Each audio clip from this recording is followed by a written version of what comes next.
Shalom, selamat pagi, selamat hari Minggu dan selamat beribadah bersama Cross Harvest Church. Kami ucapkan selamat Natal bagi kita semua. Mari Bapak Ibu Saudaraku, katakan kepada orang di sekelilingmu, damai dan sukacita surgawi bersama denganmu. Haleluya. Puji nama Tuhan, mari kita bersatu dalam doa.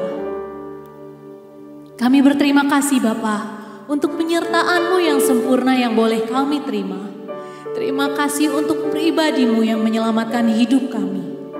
Kami bawa pujian, penyembahan, dan hidup kami ke hadapan-Mu ya Tuhan. Kiranya biarlah Engkau disenangkan. Terima kasih ya Tuhan Yesus. Hanya di dalam nama-Mu, nama di atas segala nama, Raja atas segala raja, Juru Selamat kami yang hidup, kami berdoa dan mengucap syukur. Amin. Haleluya. Mari beri sorak-sorai bagi Tuhan. Sebab Raja mulia telah lahir ke dunia. Biarlah semua yang bernafas memuji Tuhan.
Ada sukacita di hatimu?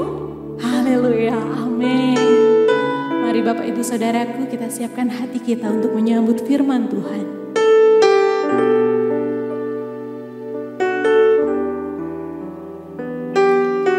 Sebab terang itu telah datang ke dalam dunia dan kini berada di tengah-tengah kita. Mari sambutlah Dia, Yesus Kristus Tuhan.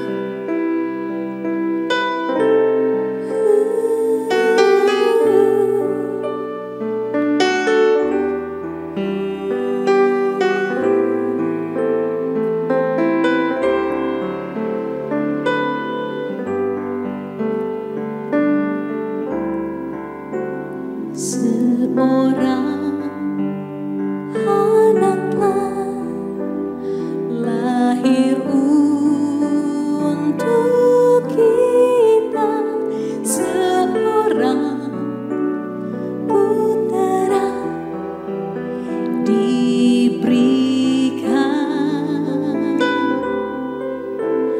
lambang pemerintahan di atas bahunya, dan namanya pun disebut orang penasihat ajaib, Allah yang perkasa, Bapa yang kekal, Raja damai. Sambutlah Dia, Yesus Tuhan, Juru Selamat dunia.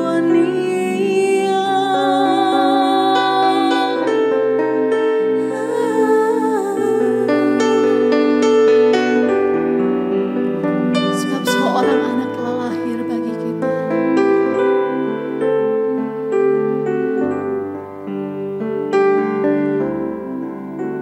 Seorang anak telah lahir untuk kita, seorang putera diberikan,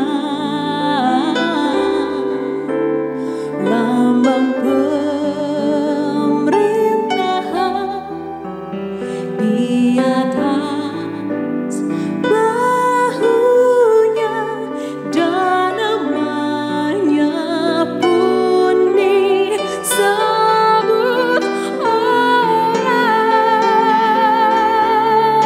penasehat ajaib, Allah yang perkasa, Bapa yang kekal, Raja damai. Sambutlah Dia, Yesus Tuhan, Juru Selamat dunia.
Mari kita berdoa.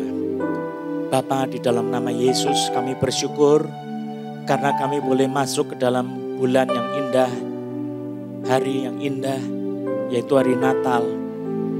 Kami menyambut Kristus yang datang ke dalam dunia sebagai Mesias, Juru Selamat, sebagai Tuhan, sebagai Raja, sebagai Gembala Agung setiap domba-dombamu. Kami datang kepadamu Tuhan, mempersembahkan hidup kami ke dalam tangan Tuhan pada saat ini. Terima kasih untuk pujian penyembahan di mana kami boleh dibawa dekat kepada Tuhan. Mari Roh Kudus, singkapkan selubung dari kami. Tuhan Yesus, singkapkan selubung dari kami. Dan celikkan mata hati kami ya Roh Kudus. Sehingga kami boleh melihat terang firman Tuhan. Kebenaran, keajaiban firman Tuhan. Sebab jika Engkau singkapkan maka tidak ada yang tersembunyi. Maka kami bisa mengerti bukan oleh kekuatan kepandaian kami tetapi oleh kuasa Roh Kudus. Dan kami berdoa Tuhan, di rumah kami masing-masing waktu kami merayakan Natal pada tanggal 27 ini, Roh Kudus hadir bekerja di dalam nama Yesus. Berikan damai sejahtera Natal itu, sukacita besar itu di dalam nama Yesus Kristus. Biar Tuhan pada saat ini yang sakit Tuhan sembuhkan. Saudara, ada orang yang sakit kepala, migrain kepalanya atau sininya sakit sekali seperti tertusuk. Tuhan sembuhkan kau di dalam nama Yesus. Terima kasih Tuhan. Mari Roh Kudus datang sebagai roh wahyu, roh hikmat, roh kuasa, roh kesembuhan, roh mujizat, roh kemuliaan, roh kasih sayang dalam nama Yesus. Ada orang yang dengkulnya kaki sebelah kiri sini sakit, nyeri seperti kena tusuk, saudara. Tuhan Yesus sedang sembuhkan kau. Dan ada yang engkau juga punya bahu sebelah kanan sini sakit, Tuhan sembuhkan kau. Demi nama Yesus Kristus. Terima kasih Tuhan. Ada orang yang lehernya sebelah kiri ini juga sakit seperti kena tusuk. Tuhan sembuhkan kau sekarang di dalam nama Yesus Kristus. Ada yang punya benjolan, leher sini ada tumornya. Tuhan sembuhkan kau demi nama Yesus Kristus. Sebelah kiri ya. Tuhan sembuhkan kau demi nama Yesus. Itu bukan saya, sudah boleh bercerita, bersaksi tentang kesembuhanmu. Benjolannya lenyap oleh kuasa nama Yesus. Mujizat Tuhan terjadi dalam nama Yesus. Terima kasih Tuhan. Ada orang yang pahanya sebelah kiri sini sakit, saudara. Linu-linu di situ, Tuhan sembuhkan kau secara mujizat demi nama Yesus. Ada juga yang punggung belakang di sini sakit, saudara. Tuhan sembuhkan kau demi nama Yesus. Terima kasih Tuhan. Terima kasih, terpujilah namamu. Ada yang pinggang belakang ke bawah itu ada syaraf kejepit, Tuhan sembuhkan kau juga di dalam nama Yesus. Terima kasih Tuhan. Kami puji, kami besarkan namamu Yesus. Dan pada saat kami bersama-sama mendengar firman Tuhan, mari beri hati yang haus dan lapar akan kau. Demi nama Tuhan Yesus, haleluya. Amin. Puji nama Tuhan Yesus. Saudara, selamat Natal, puji nama Yesus Kristus. Sebelum saya menyampaikan firman Tuhan, saya ingin memberikan penjelasan dulu. Tanggal 31 pada pukul 10 malam kita juga ada di online, saudara, untuk untuk ibadah tutup tahun. Ya, tanggal 31 hari Kamis jam 10 malam. Saudara boleh lihat di CHC Gading Serpong punya YouTube ya, atau juga di Facebook saya, Johannes Lilik Susanto Gospel Harvest Ministries International. Saudara boleh lihat di situ. Kita ada klip yang nanti akan disiapkan saudara untuk tanggal 31 jam 10 malam. Nah saudara, pada saat ini saya ingin mengajak kita untuk merenungkan bersama-sama tentang perhatian khusus Tuhan kepada gembala-gembala yang ada di Bethlehem. Saya ingin mengajak kita untuk memperhatikan dua bagian kitab suci. Mari kita membaca di dalam pertama dari Injil Matius pasal yang kedua ayat 1-6. Ini adalah tempat yang penting disebutkan tentang Bethlehem. Mari kita lihat Matius 2 ayat 1-6, lalu kemudian di dalam Lukas pasal yang kedua. Pertama Matius pasal yang kedua ayat 1-6. Saya bacakan, demikian firman Tuhan. Sesudah Yesus dilahirkan di Bethlehem di tanah Yudea, pada zaman Raja Herodes, datanglah orang-orang Majus dari timur ke Yerusalem dan bertanya-tanya, di manakah raja orang Yahudi yang baru dilahirkan itu? Kami telah melihat bintangnya di timur dan kami datang untuk menyembah Dia. Ketika Raja Herodes mendengar hal itu, terkejutlah ia beserta seluruh Yerusalem. Maka dikumpulkannya semua imam kepala dan ahli Taurat bangsa Yahudi, lalu dimintanya keterangan dari mereka di mana Mesias akan dilahirkan. Mereka berkata kepadanya, di Bethlehem, di tanah Yudea. Karena demikianlah ada tertulis dalam kitab Nabi. Ini Nabi Mika, saudara. Di Mika pasal 5 ayat yang kedua atau ayat 1 kalau bahasa Indonesia ayat 1. Dikatakan ayat 6, dan engkau Bethlehem, tanah Yudea, engkau sekali-kali bukanlah yang terkecil di antara mereka yang memerintah Yehuda. Karena daripadamulah akan bangkit seorang pemimpin yang akan mengembalakan umatku Israel. Saudara, di dalam pasal 6 Matius ayat 1 sampai yang ke-6 ini ada 3 kali disebut tentang Bethlehem.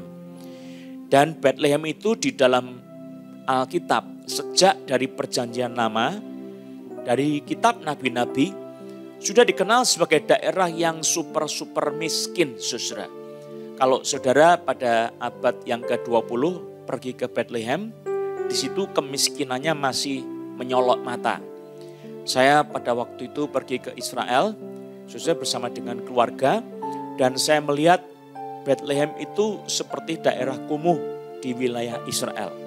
Nah, saudara-saudara, sejak dari zaman dulu wilayah ini adalah wilayah yang tidak diperhatikan. Dan di dalam Alkitab dijelaskan, dan engkau Bethlehem tanah Yehuda, engkau sekali-kali bukanlah yang terkecil di antara mereka yang memerintah Yehuda.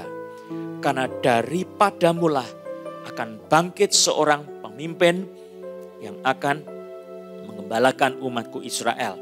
Jadi ini janji Tuhan bahwa di Bethlehem, walaupun ini kota yang desa yang terkecil, salah satu tempat yang tidak berarti, tetapi dari situ dinubuatkan akan muncul pemimpin besar seluruh umat Allah. Ya, seluruh kawanan domba milik Tuhan. Pemimpinnya akan muncul dari kota yang kecil yang tidak ternama yang disebut Bethlehem. Nah, sekarang coba kita perhatikan Lukas pasal yang kedua, ayat yang pertama.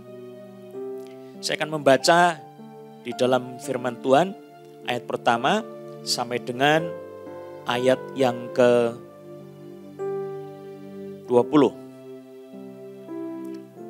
Lukas 2 ayat 1 sampai 20. Pada waktu itu Kaisar Agustus mengeluarkan suatu perintah menyuruh mendaftarkan semua orang di seluruh dunia.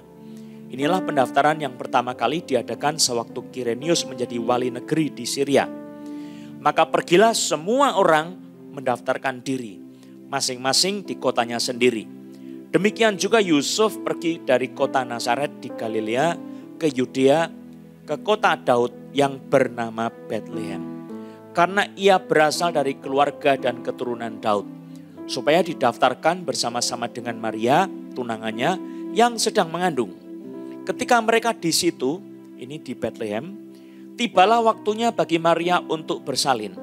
Dan ia melahirkan seorang anak laki-laki, anaknya yang sulung, lalu dibungkusnya dengan lampin dan dibaringkannya di dalam palungan karena tidak ada tempat bagi mereka di rumah penginapan. Di daerah itu ada gembala-gembala yang tinggal di padang menjaga kawanan ternak mereka pada waktu malam. Tiba-tiba berdirilah seorang malaikat Tuhan di dekat mereka dan kemuliaan Tuhan bersinar meliputi mereka dan mereka sangat ketakutan. Lalu kata malaikat itu kepada mereka, "Jangan takut, sebab sesungguhnya aku memberitakan kepadamu kesukaan besar untuk seluruh bangsa. Hari ini telah lahir bagimu Juru Selamat, yaitu Kristus Tuhan di kota Daud. Dan inilah tandanya bagimu, kamu akan menjumpai seorang bayi dibungkus dengan lampin dan terbaring di dalam palungan. Dan tiba-tiba tampaklah bersama-sama dengan malaikat itu sejumlah besar bala tentara sorga yang memuji Allah, katanya, kemuliaan bagi Allah di tempat yang maha tinggi, dan damai sejahtera di bumi di antara manusia yang berkenan kepadanya. Setelah malaikat-malaikat itu meninggalkan mereka dan kembali ke sorga, gembala-gembala itu berkata seorang kepada yang lain, "Marilah kita pergi ke Betlehem untuk melihat apa yang terjadi di sana, seperti yang diberitahukan Tuhan kepada kita." Lalu mereka cepat-cepat berangkat dan menjumpai Maria dan Yusuf dan bayi itu yang sedang berbaring di dalam palungan. Dan ketika mereka melihatnya, mereka memberitahukan apa yang telah dikatakan kepada mereka tentang anak itu. Dan semua orang yang mendengarnya heran tentang apa yang dikatakan gembala-gembala itu kepada mereka. Tetapi Maria menyimpan segala perkara itu di dalam hatinya dan merenungkannya. Ayat 20, maka kembalilah gembala-gembala itu sambil memuji dan memuliakan Allah karena segala sesuatu yang mereka dengar dan mereka lihat semuanya sesuai dengan apa yang telah dikatakan kepada mereka. Saudara-saudara yang kekasih di dalam Kristus Yesus, saya ingin mengulas tentang perhatian khusus Tuhan kepada gembala-gembala yang ada di sekitar Betlehem atau di kota Betlehem. Kita tidak tahu di mana tempat gembala-gembala itu sedang mengembalakan.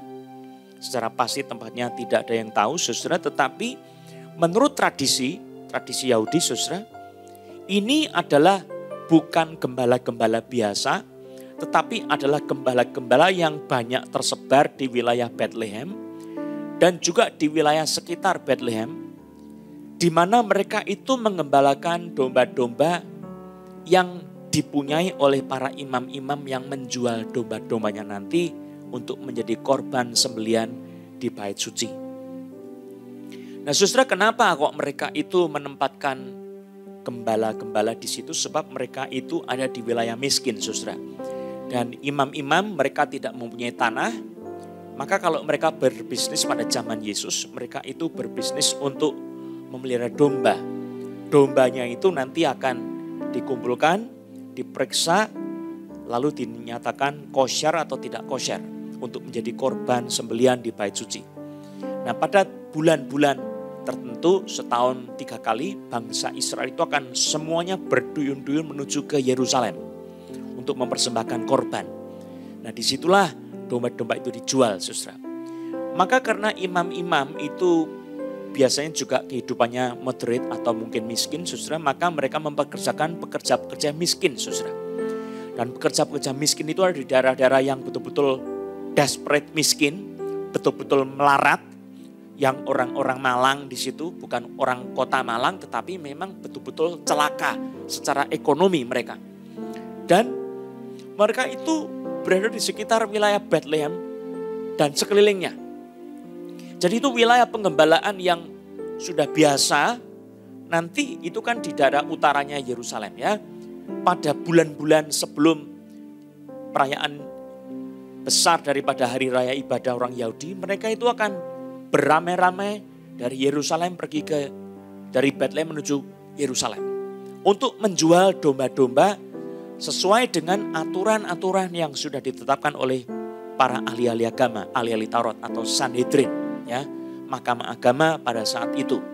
Nah, saudara, mereka ini adalah orang-orang yang sangat miskin, betul-betul miskin, dan itu sebabnya orang-orang Sanhedrin karena melihat mereka ini seringkali meminta sesuatu uang-uang tambahan, maka mereka ini suka dianggap orang rese, ya. Tidak begitu dianggap sebagai orang yang berpendidikan. Karena memang gembala itu upahnya kecil, upahnya sangat sedikit, tetapi tanggung jawab yang harus diemban, yang harus dipikul itu sangat besar.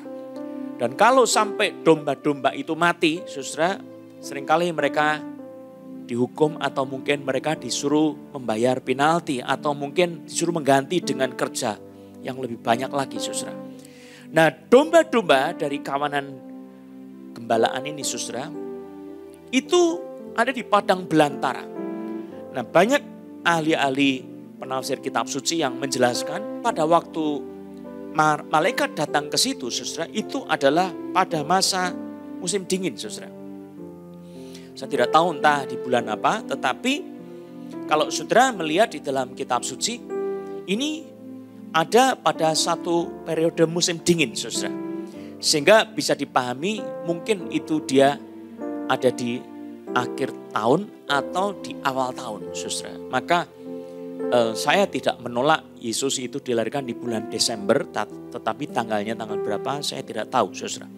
Tapi menurut tradisi itu betul-betul di sebuah tempat yang miskin di Bethlehem, itu banyak sekali kawanan-kawanan yang mereka itu mengembalakan domba-domba. Rumah mereka di mana, saudara? Kalau kita mau tanya, rumahnya para gembala itu di mana? Rumahnya para gembala ya di tempat penggembalaan. Karena mereka itu tidur juga di tempat penggembalaan. Tidak punya rumah mereka, saudara. Mereka tidur di wilayah-wilayah penggembalaan. Mungkin ada di bawah pohon atau mungkin ada sebuah gua, di situ mereka tinggal di sana, saudara.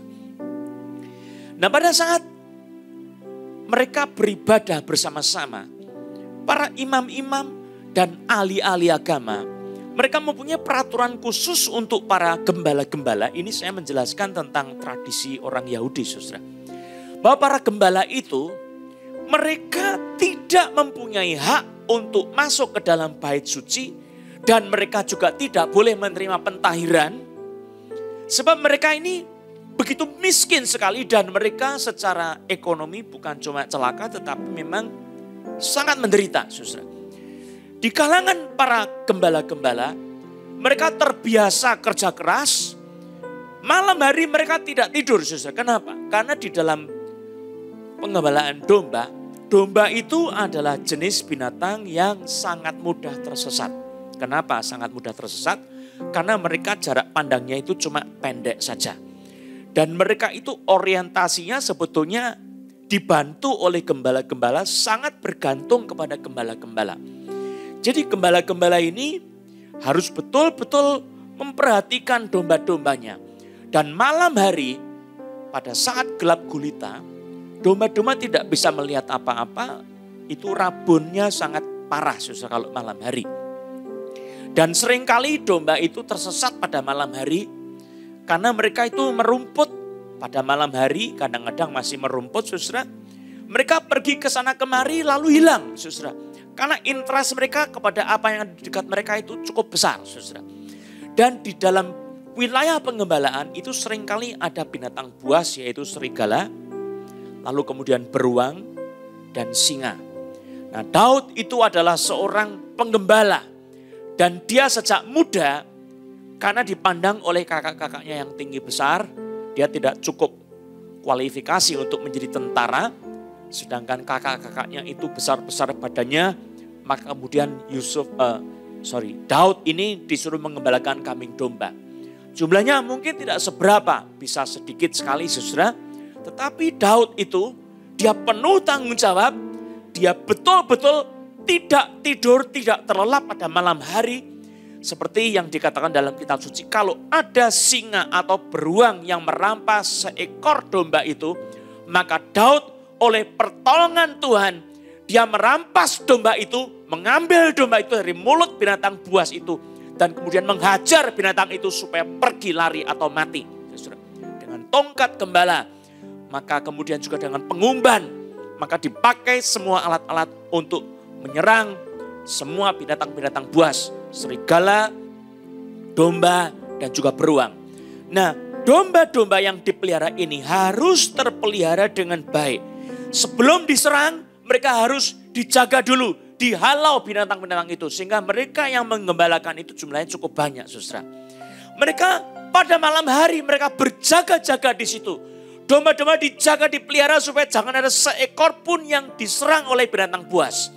Dan mereka itu berjaga-jaga terus. Karena ini juga adalah satu bentuk pelayanan yang ditekankan oleh firman Taurat. Bahwa melayani Tuhan juga bisa dalam bentuk melayani sebagai penggembala-penggembala domba, saudara. Sebab domba ini satu waktu akan dikorbankan di bait suci. Jadi mereka itu punya satu dedikasi tetapi mempunyai gaji yang sangat kecil sekali. Saudara, sesuatu yang menyedihkan menurut saya bukan itu saja, tetapi karena di dalam peraturan mahkamah agama pada saat itu mereka tidak mempunyai hak untuk ditahirkan di dalam bait suci, tidak bisa masuk ke dalam bait suci. Tetapi saya bersyukur kepada Tuhan sebab berita Natal, malaikat itu datang menampakkan diri kepada para gembala yang ada di Efrata, ada di padang belantara Bethlehem, saudara, atau sekitarnya. Sesuatu yang luar biasa. Ternyata Tuhan mempunyai satu perhatian yang khusus kepada para gembala-gembala yang sedang mengembalakan domba pada malam hari. Kenapa, saudara?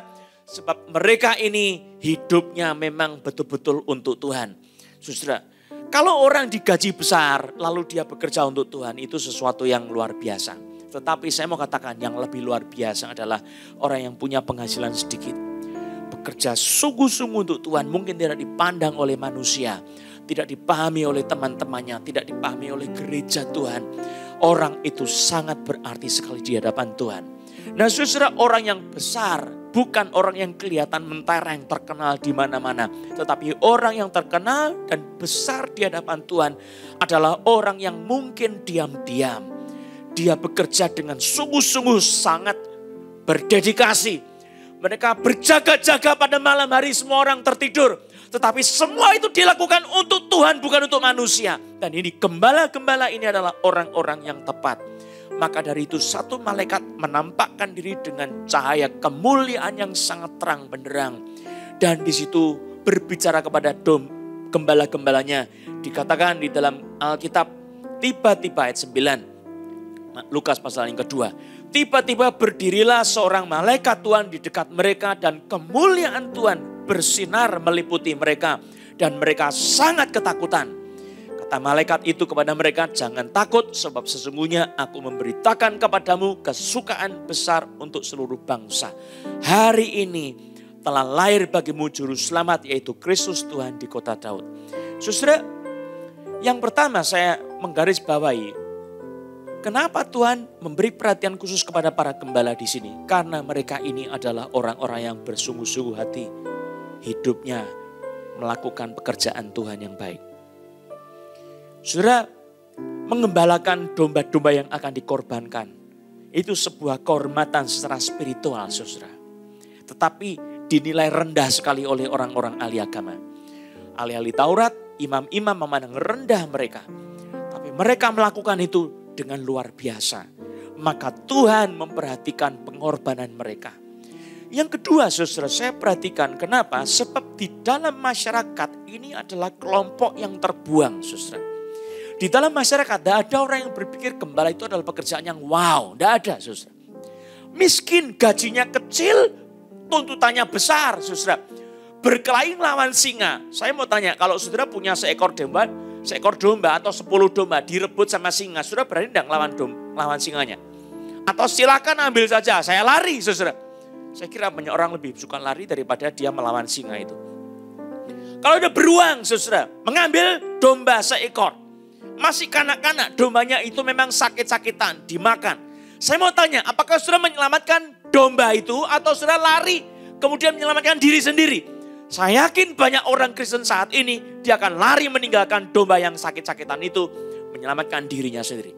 Saudara, seekor domba pun dari gembala akan menyelamatkannya. Itu gembala yang baik, saudara. Sebab dia sayang kepada domba-dombanya, dia sangat kenal siapa nama domba-dombanya. Dia kasih nama satu persatu. Dombanya itu kalau masuk, dia taruh tongkatnya. Dia hitung 1, 2, 3, 4. Kasih namanya satu-satu. Masuk kandang, saudara. Kalau hilang, cari dia. Bersama kawan-kawannya, cari terus sampai ketemu, saudara. Sebab apa?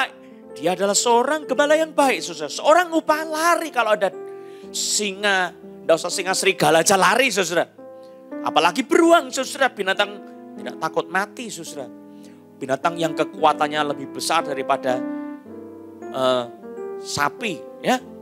Saudara perhatikan apa yang terjadi. Ternyata Tuhan memperhatikan orang-orang yang kecil. Tuhan memilih bukan orang yang kaya raya, tetapi dia memilih orang yang miskin, saudara. Orang yang tertolak, yang terbuang. Justru yang lemah, yang hina di mata dunia, yang tidak terpandang, yang mungkin bodoh di mata dunia, itu yang dipilih sama Tuhan. Banyak anak-anak Tuhan yang menjadi warga kerajaan surga adalah orang-orang yang miskin, yang kecil, saudara. Bukan orang kaya, saudara. Saya tidak anti sama orang kaya, saudara. Sebab ada orang kaya yang dipilih sama Tuhan. Nikodemus orang yang kaya, saudara. Ada juga seperti 3 orang Majus. Atau berapa orang Majus saya tidak tahu. Tapi orang-orang Majus, orang-orang kaya bisa mempersembahkan emas, kemenyan, dan mur. Nah saudara, saya mau menggarisbawahi satu kenyataan. Tuhan itu mengasihi secara khusus, perhatian secara khusus kepada gembala-gembala yang ada di Bethlehem. Merekalah orang pertama yang mendapatkan pewahyuan dari malaikat. Hari ini telah lahir bagimu juru selamat, yaitu Kristus Tuhan di kota Daud. Ini tandanya kamu kan jumpai seorang bayi terbungkus dengan lampin, terbaring di sebuah palungan. Nah saudara, tetap masih sesuatu yang masih berbau soal gembala. Palungan ini semua gembala tahu saudara. Tempat makan atau tempat minum dari para domba-dombanya. Ya, masuk ke tempat makannya di mana di situ, minumnya di mana di situ. Kalau mereka yang tempat udara dingin ya, makanannya ditaruhkan di palungan saudara. Nah disitulah bayi Yesus ada saudara. Mereka tahu di mana bakal kira-kira ketemunya Yesus. Oh palungan yang ada di palungan di mana, yang tempat ada palungan sini. Ayo kita cari sana. Ketemulah tempat itu saudara.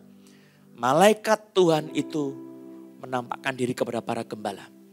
Dan saya memperhatikan saudara, perhatian Tuhan luar biasa. Bukan cuma begitu saudara, satu malaikat mungkin cukup bagi kita. Tapi Tuhan menghendaki sesuatu yang lebih lagi. Di situ ada kawanan sejumlah besar bala tentara malaikat yang memuji Tuhan. Di antara mereka itu yang mendengarkan itu gembala-gembala yang tidak mempunyai telinga musik saudara. Saudara kalau engkau pergi ke konser musik klasik atau musik-musik apa, saudara yang mau masuk ke konser itu pasti orang yang telinganya itu sangat peka untuk mendengarkan musik, paling tidak begitu. Ya, musik yang dia suka. Saya mau tanya, gembala ini pinter musik enggak? Ya, mungkin bisa main kecapi seperti Daud. Mungkin mereka suka menyanyi di tengah-tengah padang belantaranya. Tetapi saya mau katakan, banyak sekali gembala-gembala yang miskin dan kurang pendidikan ini, saudara. Mereka tidak mempunyai kemampuan musik yang tinggi. Banyak dari mereka mungkin malah tone deaf atau tidak bisa nyanyi. Ya, sol mi sa solnya ngawur-ngawuran. Ya, kalau nyanyi mungkin biasa-biasa, suaranya parau. Tapi Tuhan membawa kor yang terbaik di surga supaya ditonton oleh para gembala, saudara. Kenapa? Sebab mereka ini dilupakan di dalam kerajaan manusia. Pemimpin gereja mungkin melupakan dia. Ahli-ahli agama melupakan dia. Tetapi Tuhan tidak melupakan dia. Saudara, saya terharu sekali mengerti perhatian Tuhan yang sangat istimewa kepada para gembala di sini. Dan yang ketiga, saudara, saya mau beri garis bawah sesuatu yang penting sekali. Kalau kita melihat peristiwa Natal, Tuhan memilih orang-orang Majus. Di situ mereka itu adalah orang-orang mendapat pewahyuan secara supernatural. Mungkin dengan melihat tanda-tanda alam, Tuhan memberi tanda khusus. Pewahyuan alam di situ memberikan satu pemberitahuan yang istimewa tentang Mesias, Raja yang besar yang dilahirkan untuk orang-orang Yahudi.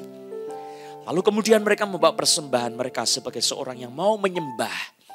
Diberikan kepada bayi Yesus itu emas, kemenyan, dan mur. Itu sifat profetik daripada persembahan orang Majus, saudara. Ada nilai profetiknya. Emas itu lambang raja. Mesias yang dilahirkan adalah raja orang Yahudi. Kemenyan itu adalah lambang daripada pelayanan imam, saudara. Berdoa dengan kemenyan. Dia menaikkan syafaat sebagai pengantara antara manusia dengan Allah, antara Allah dengan manusia, saudara. Dan yang ketiga, mur, itu adalah lambang kematian. Di antara anak-anak Tuhan yang sering menjadi korban kematian adalah nabi-nabi.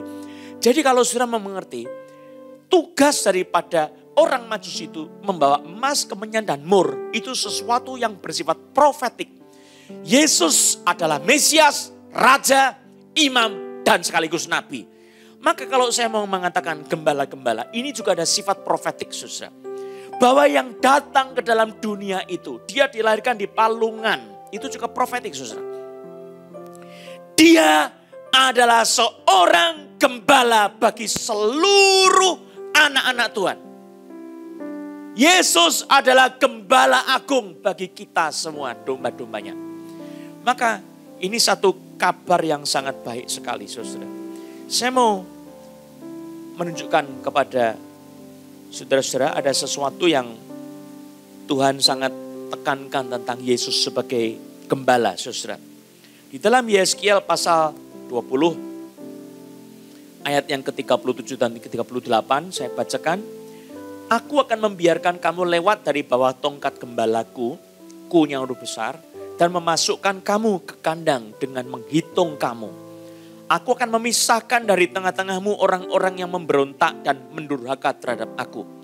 Aku akan membawa mereka keluar dari negeri, tempat mereka tinggal sebagai orang asing, tetapi di tanah Israel mereka tidak akan masuk.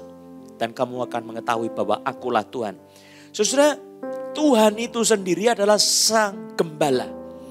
Tuhan itu sang gembala. Jadi Tuhan tidak mau anak-anak Tuhan meremehkan pekerjaan pelayanan gembala, saudara. Gembala itu adalah satu pekerjaan yang mulia sekali. Kalau saudara membaca dalam Mazmur 23, Tuhan adalah gembalaku, takkan kekurangan aku. Ia membandingkan aku di padang yang berumput hijau. Ia membimbing aku ke air yang tenang dan seterusnya, saudara. Itu pekerjaan gembala. Tuhan itu gembala kita, saudara. Dan kalau saudara mengerti, Yesus adalah Mesias, dia sang gembala. Namun gembala yang digarisbawahi oleh Tuhan Yesus, oleh Alkitab, adalah gembala yang mencari domba-dombanya. Sekali lagi, kenapa kok gembala-gembala yang kerja malam hari? Sebab mereka ini adalah gembala-gembala yang setia, yang tidak terlelap, tidak tertidur pada malam hari. Mereka itu sangat memperhatikan domba-dombanya.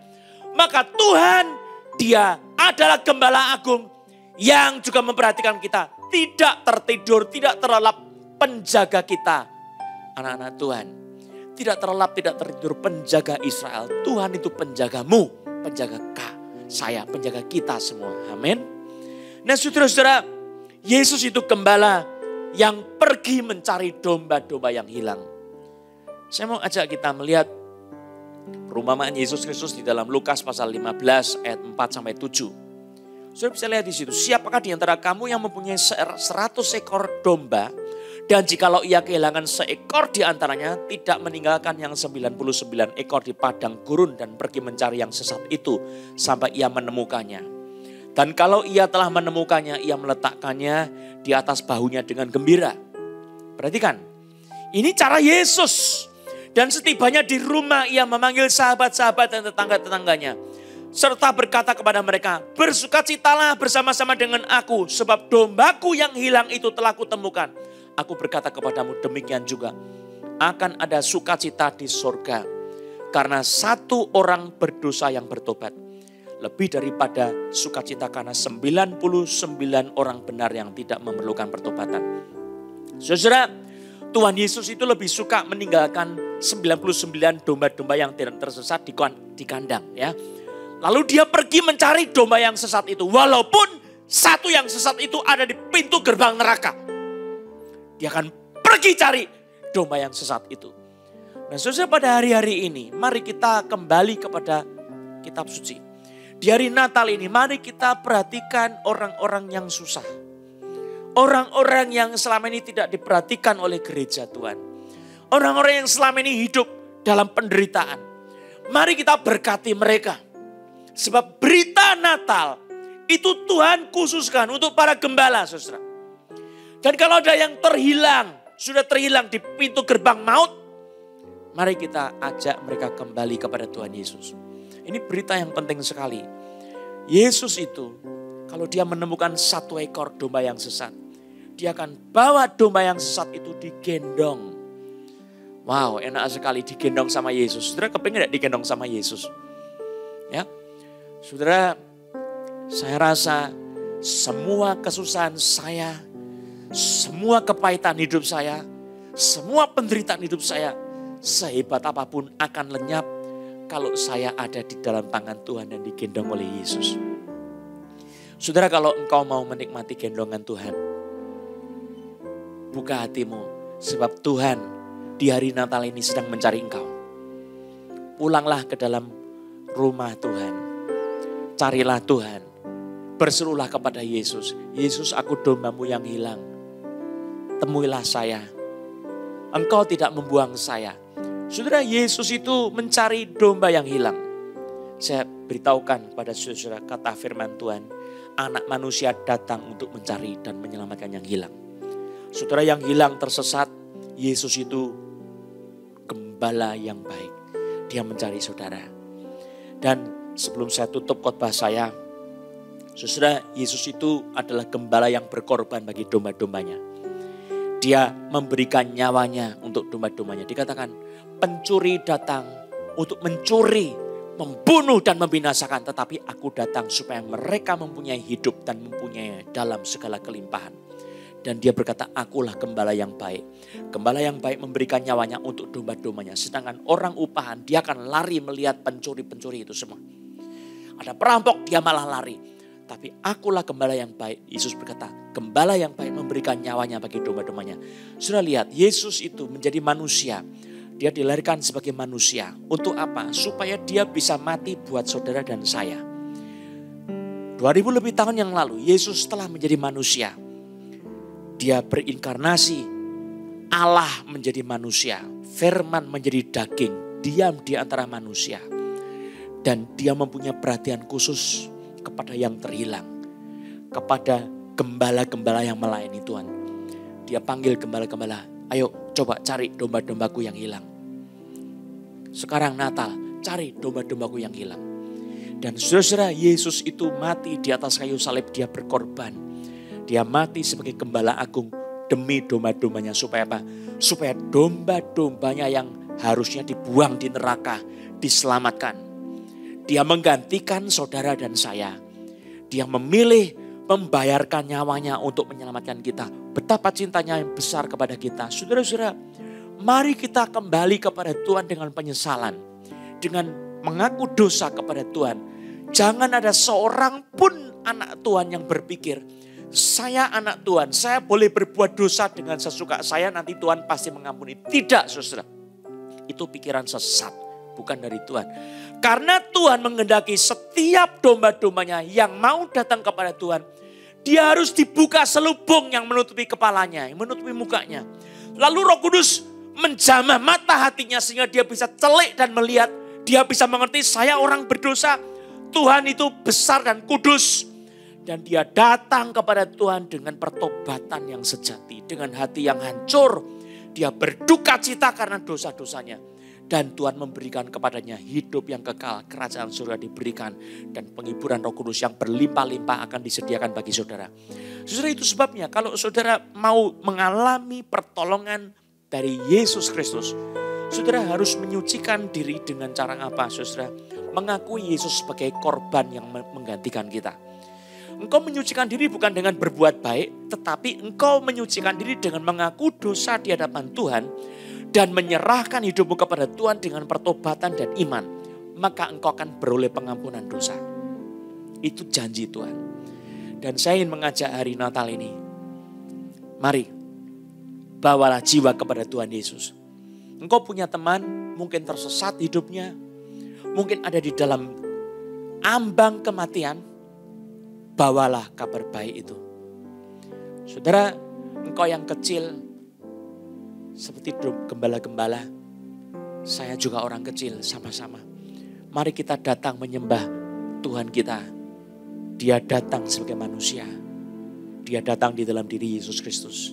Dia bukan lagi sebagai bayi yang kecil. Tapi dia sudah mati, dikubur dan bangkit lagi dan naik ke surga. Kita merayakan Natal ini dengan sukacita menyembah dia. Saya undang kita semua bangkit berdiri. Mari kita berdoa. Roh Kudus, hamba-Mu sudah selesai berbicara, tetapi Roh Kudus berbicara dalam hati setiap kami. Jamah hati kami di dalam nama Yesus Kristus. Hancurkan kekerasan hati kami. Biar kami merasakan kasih-Mu Tuhan. Ada satu lagu, hai kota mungil Bethlehem, betapa kau senyap, tetapi engkau akan melihat terang yang besar. Nyanyikan lagu ini sama-sama. Hai kota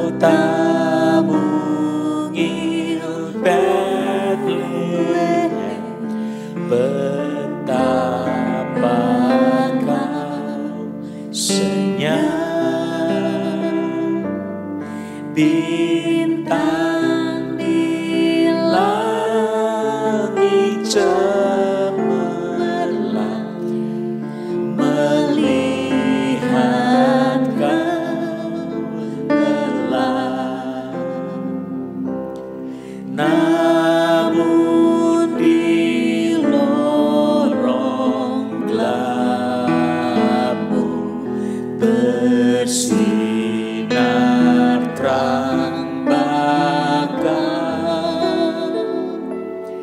Harapanmu dan doamu kini terkabulan,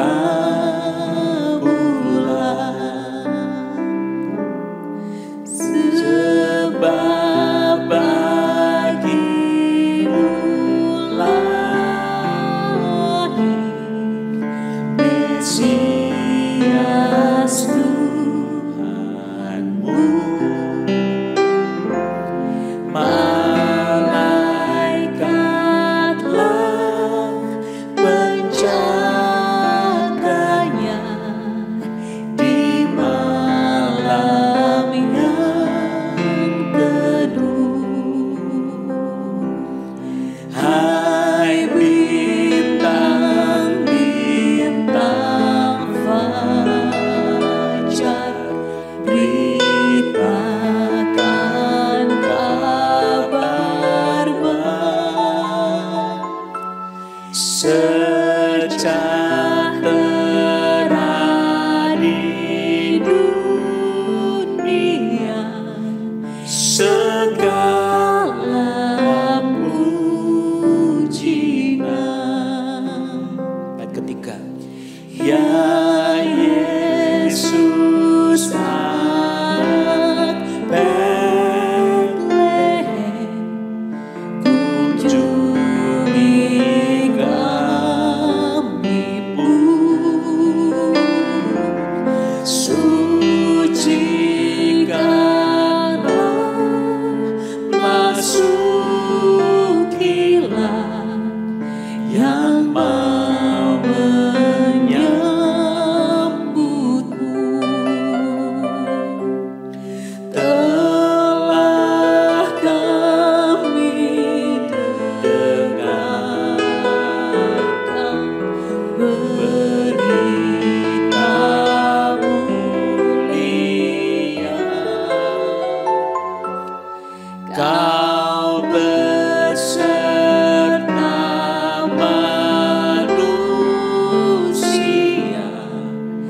kekal selamanya.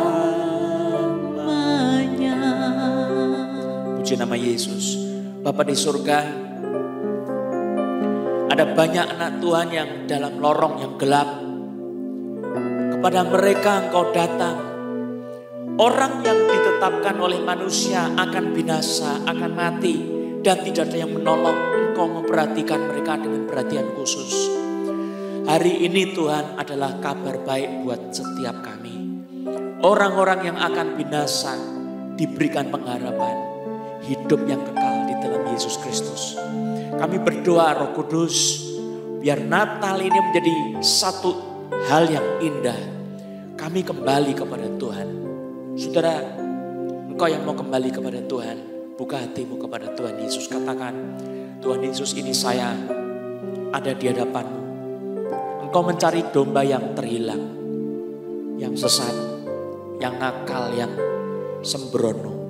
Sayalah orangnya. Saya datang kepadamu Tuhan Yesus, minta pengampunanmu di dalam nama Yesus. Saya buka hati saat ini. Saya mengundang Tuhan Yesus datang, tinggal dalam hati saya, menjadi Tuhan dan Juru Selamat. Ampuni segala dosa saya Tuhan. Sucikan saya dari segala dosa dan pelanggaran oleh darah Yesus. Berikan pada saya hidup kekal. Engkaulah Raja dan Tuhanku. Masuklah dalam hatiku sekarang. Sudah buka hati, saya mau berdoa buat saudara. Tuhan berkati anak-anak Tuhan saat ini. Mereka yang baru pertama kali mengundang Yesus sebagai Tuhan dan Juru Selamat. Jamah hatinya. lepaskan berkat, keselamatan, pengampunan dosa di dalam nama Yesus. Dan segala penguasa iblis yang mengganggu hidupnya, kami hardik pergi dalam nama Yesus. Keluar dalam nama Yesus. Kau dilepaskan oleh kuasa nama Yesus. Roh Kudus yang datang menjamah hidupmu. Roh Kudus yang menopang kau, menguatkan kau. Kau diberi kekuatan untuk menang melawan kuasa-kuasa gelap, melawan dosa-dosa. Engkau hidup kudus bukan karena kemampuanmu, tetapi karena Roh Kudus telah datang menolong hidupmu. Dalam nama Yesus Kristus. Haleluya. Sekarang saya mau berdoa buat teman-teman yang sakit. Mari tumpangkan tanganmu di tempat yang sakit.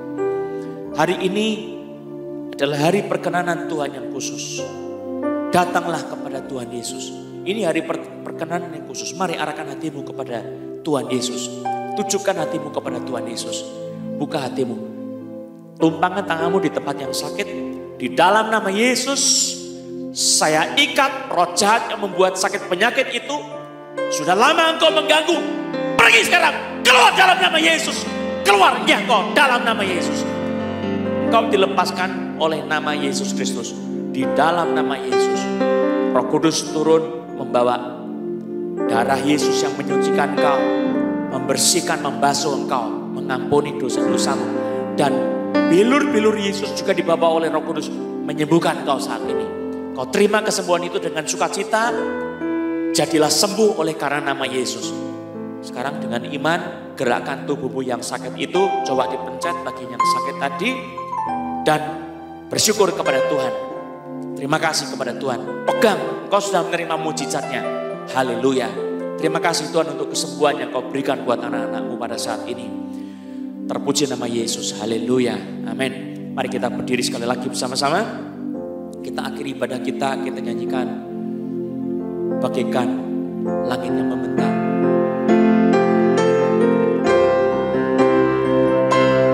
Bagaikan langit yang membentang, begitu luas kasih Tuhan, tiada terhitung pertolonganmu dalam hidupku.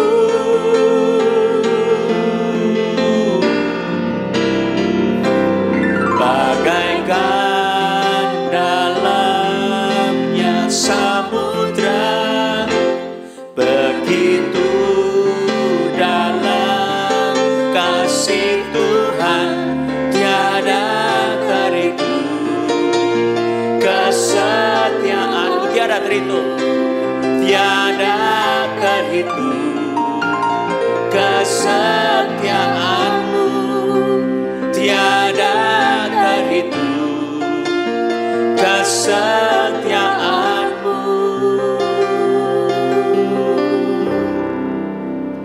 Dalam hidupku. Mari arahkan hatimu kepada Tuhan. Terimalah berkat Tuhan. Kiranya anugerah sejahtera daripada Allah Bapa kita, pertolongan dari Tuhan Yesus serta persekutuan Roh Kudus memberkati kehidupanmu. Kau diberkati di hari Natal, ada sukacita, damai sejahtera Tuhan dalam kehidupanmu. Haleluya. Amin.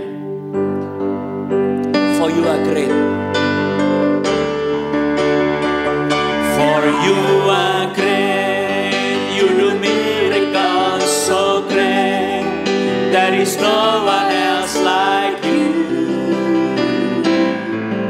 There is no one else like you. For you are great. You do miracles so great. There is no one else like you. There is no one else like you. For you are great, Lord. Hallelujah. For you are great. You do miracles so great. There is no one else like you. There is no one else like you. For you are great. You do miracles so great. There is no one else like you. There is no one else like you. There is no one else like you. is no one else like you.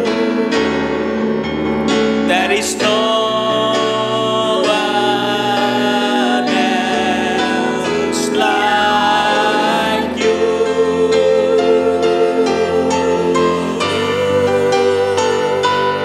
Amin. Haleluya. Puji Tuhan.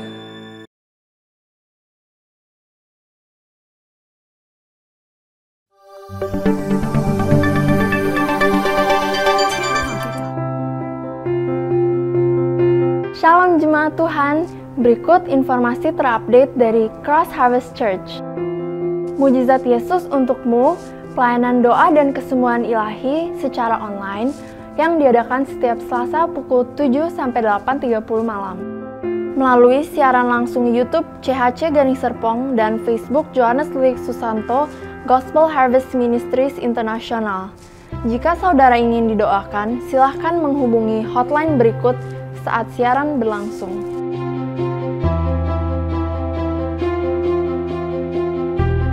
Kami rindu mengundang sobat muda dalam online youth service via Zoom setiap Sabtu pukul 7 malam. Untuk ID Zoom, bisa menghubungi hotline gereja berikut.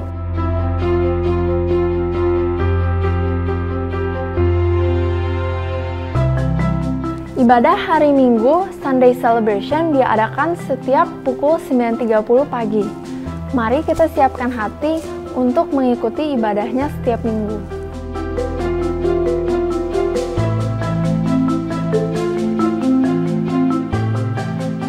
Children Ministry diadakan via Zoom setiap minggu pukul 11 siang.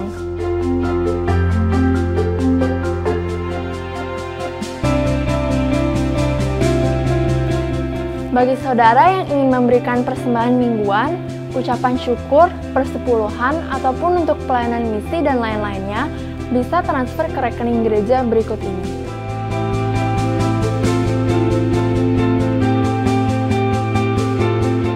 Jangan lupa untuk follow social media Cross Harvest Church di Instagram @chhcgaringserpong, @friend di Facebook, Johannes Louis Susanto Gospel Harvest Ministries International, dan channel YouTube CHC Garing Serpong. Mari kita subscribe atau follow semua social media yang telah disebutkan tadi untuk mendapatkan informasi terupdate. Saya Alicia Kathleen, pamit undur diri. Happy Sunday, Tuhan Yesus memberkati.